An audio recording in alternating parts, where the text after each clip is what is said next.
Nupur Sharma has been suspended pending investigation by BJP. For what? For insulting the Prophet and also for hurting the religious feelings of Muslims in India. How did she do that? She did that by quoting from the hadith that the Prophet married Aisha when she was 6 years of age and had consummated the marriage when she was 9. And also she quoted from the Quran, chapter 88, verse 20, where the Quran says that the earth is flat. So why should the Muslims be upset about it? She simply quoted from the two most sacred books for the Muslims, from the Quran and also from Sahih al-Bukhari. To almost all Muslims, Quran is the only direct ad verbatim revelation from Allah. And the Bukhari, Sahih al-Bukhari, is a collection of hadiths which are most authentic, claimed by most of the Islamic scholars. But that doesn't mean that this book is a divine revelation. It was an attempt by one Mr. Imam Bukhari in the 9th century to collect the sayings and deeds of the Prophet. Was Bukhari a prophet? No. He never claimed that he was a prophet. Was he 100% right in his collection attempt? Many will say yes, many will say no. Nevertheless, he was not a prophet. So, there are always chances that he was wrong in his effort. For me, Sahih al-Bukhari can't be relied on. It can't be relied on at all, because no one can prove that Sahih al-Bukhari was written by Bukhari himself. You can't find a single copy of the complete Bukhari before the 12th century. And you can only find that in the British Library. This is not even with the Muslims. Bukhari allegedly had dictated many of his hadiths to many of his students. But they are merely claims, because we don't have a single copy of that Sahih al-Bukhari. And allegedly, the only recensions that we have are claimed that they were dictated by Bukhari just before he passed away in his grand age. Imam Bukhari allegedly dictated his Sahih al-Bukhari to one Mr. Farabri, of whom we don't have any information about. It is claimed that he was a great scholar, but do we have any evidence of his scholarism or any of his writings? No. We don't even know much about this Farabri guy. Bukhari, it is said that he was a brilliant man. His memory was like a computer. And he had examined almost 300,000 hadiths and had accepted only 3,000 from them. But what was the criteria of accepting and rejecting those hadiths which he had accepted and which he had rejected? What was the criteria that he had engaged? Some of the criteria that Bukhari had engaged in accepting and rejecting hadiths are rather laughable. For example, he would not accept hadith from someone who was trying to entice his mule with food when he didn't have food in his hand, and Bukhari simply decided not to accept hadith from him. That is quite astonishing. But again, he had accepted hadiths from people who had psychological problems, often, even if they were companions of the Prophet. For example, Imran ibn Hussein. Even Islamic history says that he had psychological problems at times. He even accepted hadith from Muawiyah. Muawiyah and his family were responsible for the deaths of many of the Ahlul Bayt, or members of the Prophet's family. And there's not a proof in history that Muawiyah was even a Muslim. If you be neutral and investigate Muawiyah's history, because Muawiyah had gone to war against the son-in-law of the Prophet, and Muawiyah didn't build a single mosque in his 39 years of ruling Syria and the region.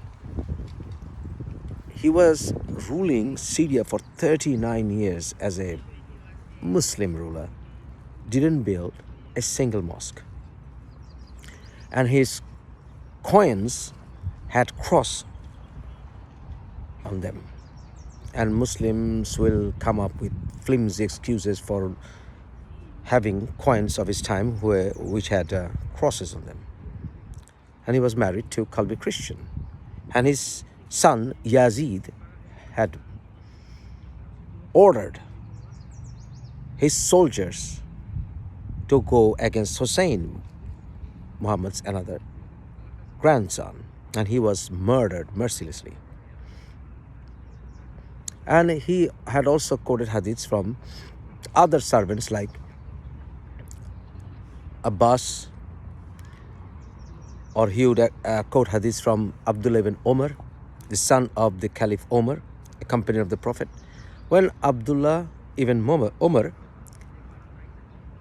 was not much respectful to his father, because his father had ordered him to do something, for example, to divorce his unruly wife, but he would not listen to his father, and the matter had to be resolved by the Prophet himself.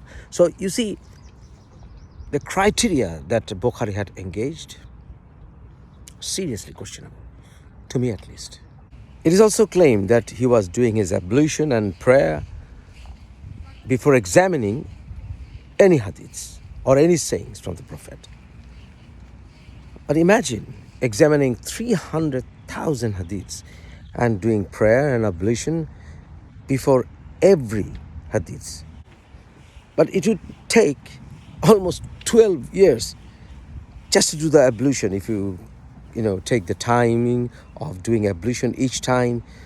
So he had done his ablutions 300,000 times. You have to have it out of your mind to believe that. And again, there was his regular wazifa, regular prayers. He was fasting and all that.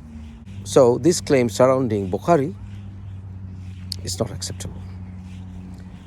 Then again, coming back to the Farabri guy, we don't have a copy of what Farabri had written down from Bukhari. Farabri then again, almost 6 decades after he had met Bukhari, dictated his collection to another teenager. We don't know much about him either, who had allegedly codified today's Sahih al-Bukhari. Do we have a copy of that? No. Bukhari had lived almost 200 years after the lifetime of the Prophet. And Bukhari was inspired by Ishaq ibn Ruwayh. Who was this Ishaq ibn Ruwayh? Ishaq ibn Ruwayh was a grand imam, and he was employed by Caliph al-Mansur. Who was this Caliph al-Mansur? Caliph al-Mansur was the man who didn't accept any derogation from the theocracy he had promulgated in his caliphate. He would put down any dissentient within his caliphate with an iron fist. He had tortured the members of the Prophet's family, namely Imam Zafar al-Sadiq, one of the greatest jurists, Islamic jurists of all time, Imam Abu Hanifa, who was poisoned to death, and also he had tortured, whipped Imam Ahmad ibn Hanbal. And he had also employed Ibn Ishaq, who had written down the biography of the Prophet. And if you examine that biography, you will be pleasantly shocked to read many of the contents, because after Ibn Ishaq, namely Ibn Hisham, throughout many of Ibn Ishaq's writings, what was the criteria of that examination? Nobody knows. It was just pick and choose. So hadith collectors didn't have much respect for the greatest jurists of their times. And Muslims will go head over heel to deny that. But believe you me, the historians are not much respected by the hadith collectors, and that's why we don't know much about historiography from Islamic sources surrounding Islamic history. For example, you will see there are disagreements amongst Muslim scholars surrounding writings of Al-Waqidi, the historian of the earliest times, with hadith narrations and juristic views. Bukhari's teacher, Ishaq ibn Ruwaya, didn't like the greatest jurist of all time, Imam Abu Hanifa. So how much reliance can you really give to Bukhari? I won't say much. And again, if you believe that Quran is a divine revelation, and if you read the Quran, you will see that Prophet Muhammad is told by Allah in the same surah that Nupur Sharma had quoted, Surah 88. She had quoted Surah 88 or chapter 88 verse 20. So if you just go down a few more verses, Surah 88 verse 22 to 24, if you read those verses, you will see it is clearly said. Allah is saying that to the Prophet, you are not their controller, you are not their ruler. So the Quran confirms that Muhammad was never a ruler or a controller. But surprisingly, Bukhari quotes hadiths where the Prophet is depicted nothing less than a rapist. For example, hadith number 5255. Google it. Bukhari depicts such disgusting hadiths which go directly against the persona of the Prophet in the Quran. There is not a single verse in the entire Quran where Allah is ordering the Prophet to take up arms by himself, or where Allah is ordering Prophet directly to go to war, or the Prophet is being congratulated by Allah for killing people. There's no such verse. But nevertheless, if you read other chapters of the Quran, for example, Surah 33, chapter 33, you will see the Prophet was a shy man. He was too shy even to tell the visitors not to spend too much time with his wives, and not to engage in fahisha or lewd activities, or they must not have any lewd intention when visiting the Prophet. They should just come if they have some, you know, tasks or some appointments, and they should just pack up and leave. He was also a shy man, and his wife, allegedly, two of his wives, in fact, Hafsa and Aisha, they were tormenting him. Surah 66 or chapter 66. And Allah was warning the wives of the Prophet not to trouble the Prophet. So even the Prophet was not, if you read the Quran, was not even a domineering character over his wives. So where does this Aisha's age come? Where does it say exactly that Prophet had married an underage girl? Nowhere. Nowhere in the Quran. There are many apologetic arguments who try to justify this hadith, saying that that was the time and era and all that. But Prophet, as per Quran, he had the greatest of characters and he should be emulated at all times. So that argument really doesn't stand. And also, even if Aisha had grown up physically, she was still a child, psychologically, because she was playing with dolls. So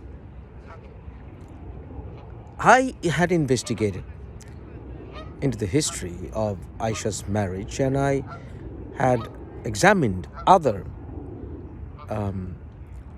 sources of Islam about Aisha's age, correlating many of the historical facts with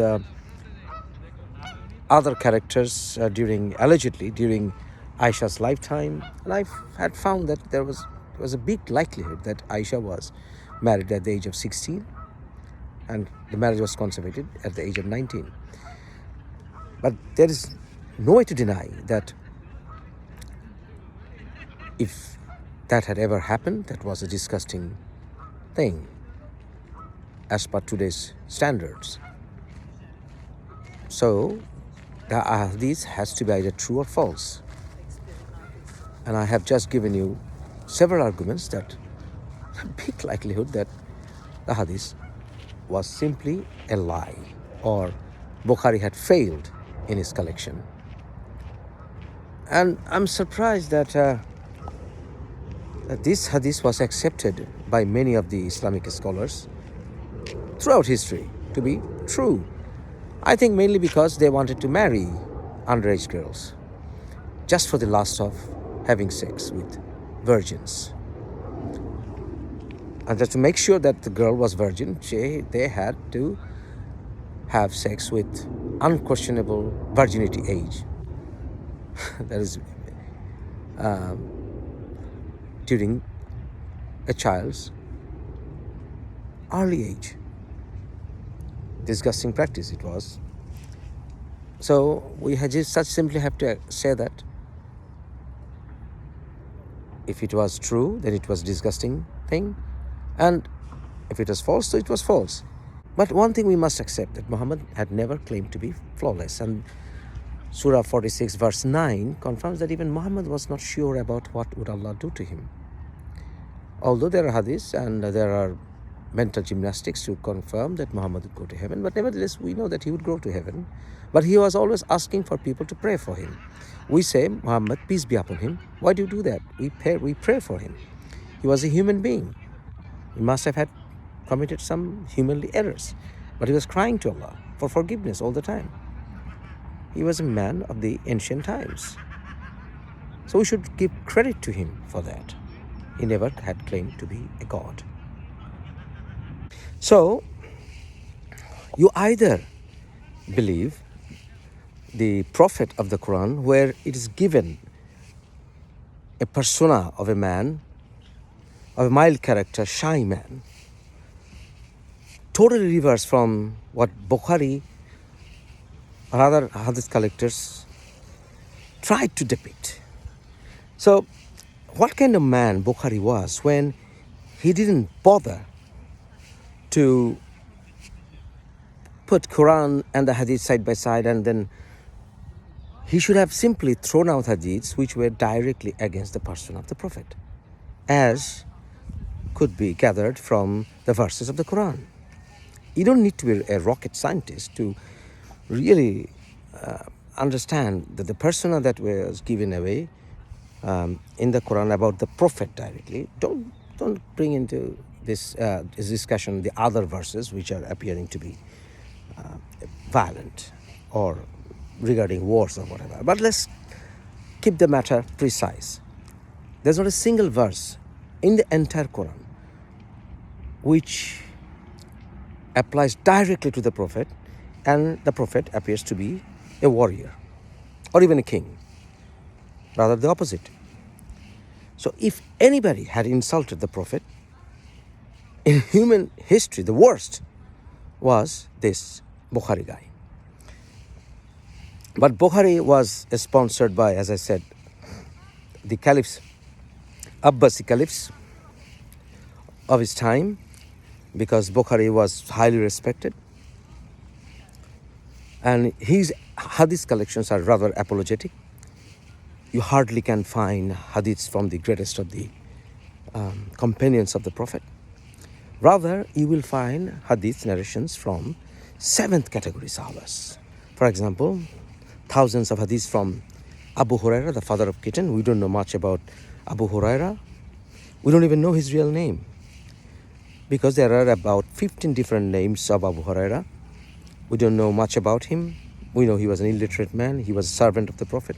So he was rather relying on seven category Sahabas to make it an apologetic hadith collection. So nowadays, vast majority of Muslims give too much emphasis, almost divine emphasis, to this Bukhari collection. Why? So if you read hadiths like the Prophet was urinating and other Sahabas were looking on, he was responding to the call of nature, and other Sahabas would be looking on and would be passing on stones to wipe his back. I mean, then hadiths like Prophet would, cut his beard, or Prophet would shorten his beard and shorten his hair, and there will be his companions surrounding him who try to guard his hair, and they will be fighting over his gargled water from his mouth, and they'll be drinking it. These kind of things are filled in Bukhari collection. So I rather believe that Bukhari is totally unacceptable. Totally unacceptable. The Shias don't accept much of Bukhari anyway. But nevertheless, I don't accept Bukhari. So first of all, if this Nupur Sharma had quoted from the Bukhari about Aisha's marriage to Prophet, any scholar should have had responded to her with the references and arguments that I just provided. But Nupur Sharma is convinced that that's the character of the Prophet, which obviously could be simply challenged with the arguments that I had given. But even if Nupur Sharma wanted to ridicule the Prophet, so what? You just respond back with a stronger argument so that she feels rather, ashamed of not being logical about it or not knowing much about it. And her other claim about Surah 88 verse 20, again, you could have come up with arguments. But what I didn't like was Nupur Sharma losing her temper. She's a political leader. She should be an icon. She should also represent India. How tolerant South Asia is, how tolerant India is, and how the Indian South Asian heritage of thousands of years show that we are far more tolerant than any other nation ever existed in human history. So even if she had responded like the way she did with another Muslim guy who was tormenting her by allegedly quoting from some Hindu scriptures, and she had found that to be insulting to some of her gods or goddesses. She didn't have to retaliate with obscenity. She didn't have to retaliate with greater insult. That's the problem. That's what I don't agree with. And I also do not understand why there should be pitch battles in Kanpur between Muslims and Hindus, where we can all just ignore this matter. And you have now in your hands another person whom you made international figure. I'm telling this to Muslims or even Hindus. And also, it is good that she was suspended pending investigation, because I believe that this is, she was wrong in losing the temper, but this matter could be easily addressed academically, which I believe most of the Muslims do not do. They didn't do the same in academic challenges from many of the critics of Islam. They're always resorting to outcry and violence in the streets. That's not the way to go forward. Now, either they have to say Bukhari was wrong, or they just simply have to say Nupur Sharma was wrong. You can't have the cake and the topping as well. Nupur Sharma is a politician. She has the right of freedom of speech. But at the same time, she must not be given any death threats. She must not be harassed in any way. These kind of things happen all the time. You can't silence people. You can't banish people from their lands. You simply can defeat their ideology with reference and intelligence. So I would say that even Bahrain, Qatar, Iran, and those countries were wrong in summoning Indian ambassador or high commissioner to convey their concern. India should have simply responded by saying that we will arrange an open discussion. What is the fear? Are you afraid that she was right in saying, or are you afraid that these things should only be discussed in close quarters? Or you are not intelligent enough to face up to her intelligent challenge? What is it? Which one is it? And Nupur Sharma was also wrong in apologizing, because she should have simply stuck to saying, well, I quoted from the Bukhari, or I quoted from the Quran, or I am sorry, I lost my temper. That's the most. And if you think that I was wrong in quoting Bukhari, tell me how. Then I would just simply apologize for not knowing the counter argument. Or if you think I was wrong in quoting the Quran, tell me how. And if I was wrong, I was not informed enough before I had opened my mouth, I would apologize. Nevertheless, I think it is becoming our tradition in losing temper, in exchanging hate for hate. That is not the norm of civilization, at least amongst the civilized people.